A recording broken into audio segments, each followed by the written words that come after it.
Hello everyone, Dr. Alok Agrawal and I welcome you all on next video on internal combustion engine having course code ME501. So in this video we will discuss about a standard cycle. We will see what are the various assumptions that have been taken in air standard cycle and we will see the ideal air standard cycle, that is Carnot cycle. So what is air standard cycle? Air standard cycle is basically defined as the cycle using a perfect gas as a working medium, and we consider air as our perfect gas. Air is almost invariably used as working fluid in internal combustion engine, and we consider it as a perfect gas. So, a, a cycle which take air as their working medium, we called it as a air standard cycle. And there are, on the basis of that, there are various assumptions have been taken for studying the air standard cycle. So, what are the assumptions? Let us see that those assumptions. So the first assumption is the working medium is assumed to be a perfect gas. Okay, and we consider air as a perfect gas. Why we are considering it? So that the relation PV is equal to MRT can be taken into account. We can use this relation for the all kind of derivation and all. So first assumption is that we will take working medium as a perfect gas so that it can follow the relation PV is equal to MRT. This is a first assumption. Next is that there is no change in mass of the working fluid. What does it mean? That whatever quantity of mass, the amount of mass coming inside the combustion chamber, the mass will remain constant, and when it will convert itself into exhaust gas and it is coming out, the mass will remain same. There is no loss of mass in the system. Third assumption is that all the process consist of cycle are reversible in nature. That no cycle is irreversible. All the cycles which combine to give a cycle will give are reversible in nature. Okay. And the next is the working medium has a constant specific heat. But in actual, we have seen that the specific heat of any fluid increases with increasing temperature. But here we are assuming that the specific heat will remain constant throughout the process in spite of heavy variation in the value of temperature inside the combustion chamber. So this is another assumption. Again, next assumption is that working medium does not undergo any chemical change. But it is not possible. We have seen that the energy is produced because of chemical reaction only. Chemical fuel combined with oxygen will react chemically and produces energy. But here we are assuming that there is no chemical change throughout the cycle, which is again a assumption. Next is the operation of the engine is frictionless, but again it is not possible in actual because any mechanical component when come in contact there will be a loss of friction, and here we are considering that all the operations are frictionless. The another assumption is that physical constant of the working medium like molecular weight, specific heat at constant pressure, specific heat at constant volume, all will remain same and constant. That is, molecular weight will be 29, specific heat is 1.005 at constant pressure, and specific heat at constant volume is 0.718.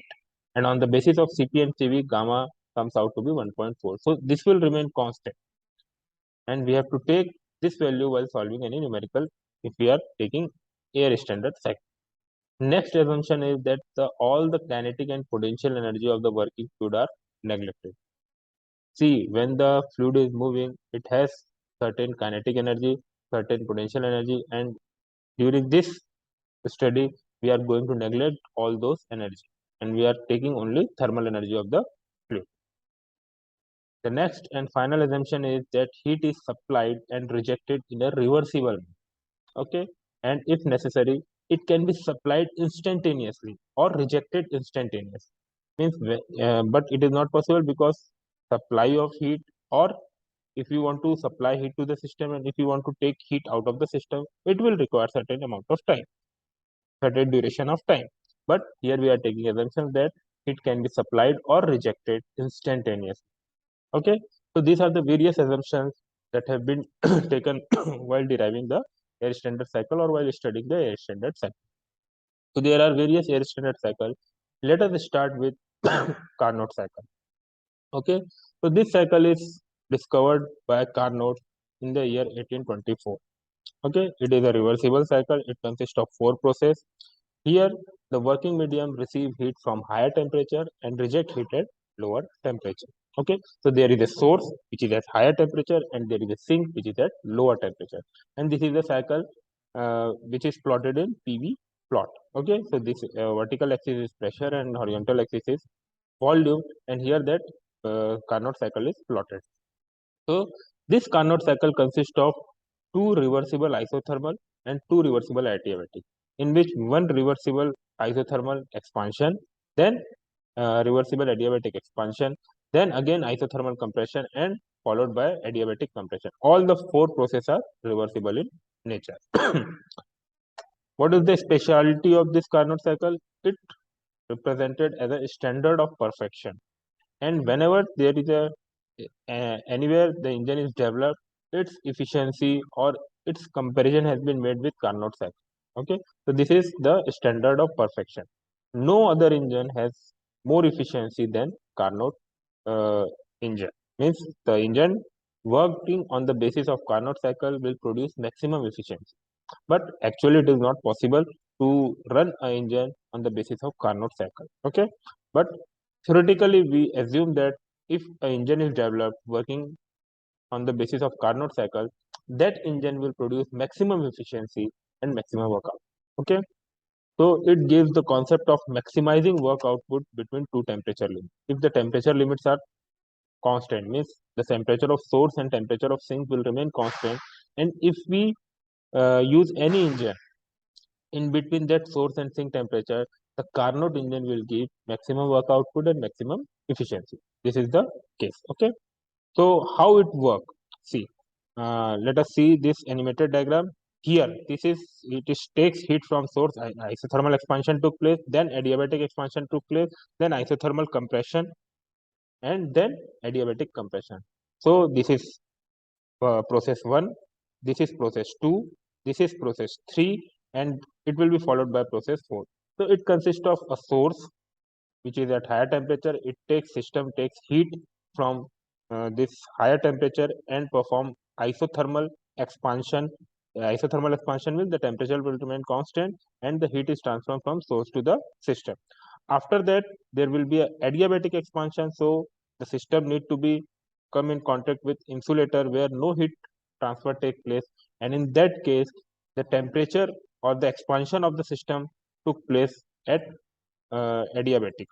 Okay, then finally two expansion occur, that is isothermal expansion and adiabatic expansion. After that, the system comes in contact with the sink and reject heat, and this rejection is followed by compression of the charge, and here the heat is rejected from the system to the sink, and this is called isothermal compression. Okay, after this, again the system is brought back in contact with insulator where no heat transfer takes place and only compression takes place, so it is adiabatic compression. So this is the animated diagram, but see what we are observing here, that it is not possible to move this system like this in practical, and it is not possible to change the boundary of the system, once isothermal boundary and another time adiabatic boundary. So this cycle is practically not possible, but theoretically we are studying it to get to know that what maximum efficiency can be derived if the source and sink temperature are fixed. Okay. Next, what is the efficiency of Carnot cycle? So see, what is efficiency? Efficiency always is output upon input. And in engine, output is work done and input is heat supply. So this is again the PV diagram that we have seen in last slide. And if we plot this cycle in TS diagram, we'll get a square shape figure, that is 1 to 2 is isothermal expansion, 2 to 3 is isentropic expansion. Isentropic reversible adiabatic is known as isentropic process. Okay, so isentropic means constant entropy, isothermal means constant temperature.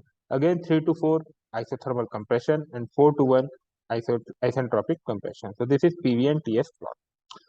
Efficiency of Carnot cycle is heat supplied minus heat rejected divided by heat supplied. This is output and this is input. Okay, so it can also be written as T1 minus T2 upon T1. So Carnot efficiency is 1 minus T2 upon T1. Okay. So it can be seen here that if we want to increase the efficiency of the Carnot cycle, what we have to do?